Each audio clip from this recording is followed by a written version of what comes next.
इसकी डायग्नोसिस के लिए डॉक्टर्स जो हैं वो कौन से टेस्ट वगैरह डायग्नोसिस किसी भी थायराइड डिजीज का डायग्नोसिस थायराइड फंक्शन टेस्ट के ऊपर होता है, TFTs। उसमें कौन से टेस्ट हैं? उसमें एक TSH है, उसमें एक फ्री T4 है और एक T3 है जी।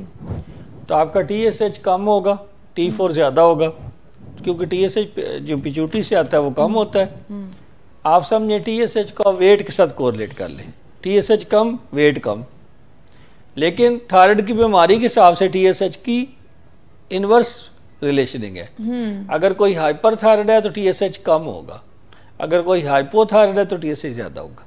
TSH का रोल क्या है? रोल क्या है उसमें जो आप इनवर्स रिलेशनशिप बता रहे हैं? कैसे डायग्नोसिस के लिए हेल्पफुल है ना। अच्छा, ट्रीटमेंट के लिए हेल्पफुल है। ओके, आपने ट्रीटमेंट करनी तो TSH को देखना है, आपने ट्रीट कर डायग्नोज करना तो TSH को देखना है, ठीक। अच्छा तो TSH T4 T3 करवाने, और एक टेस्ट हम करते होते हैं, एंटीबॉडीज का टेस्ट होता है जो ग्रेव डिजीज में करते हैं, इसको हम रिसेप्टर एंटीबॉडी भी कहते हैं, ट्रैब लेवल कहते हैं, ठीक है। ये भी इंपॉर्टेंट है। इसके बाद कुछ पेशेंट्स को, यहाँ पे थायराइड स्कैन की तस्वीर होगी, दिखाइए ज़रा। कुछ पेशेंट्स को हमें थायराइड स्कैन के लिए भेजना पड़ता है।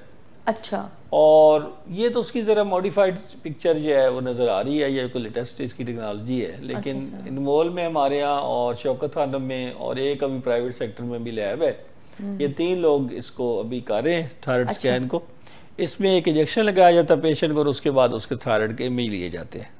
वो हमें बताते हैं कि मरीज़ को कौन सी बीमारी है, ग्रेव डिजीज़ है, ये कोई नोड्यूल्स हैं थायराइड के अंदर, नोडुलर गाइटर्स हैं, या कोई सिंगल नोड्यूल है, या कोई वायरल इन्फेक्शन है। अच्छा, उसका भी पता। सम टाइम वायरल इन्फेक्शन भी हाइपरथायराइड स्टेट करती है, तो वायरल इन्फेक्शन खुद ही ठीक हो जाती है, उसमें हमें ट्रीटमेंट नहीं करना होता, ये वाली बात। ठीक है।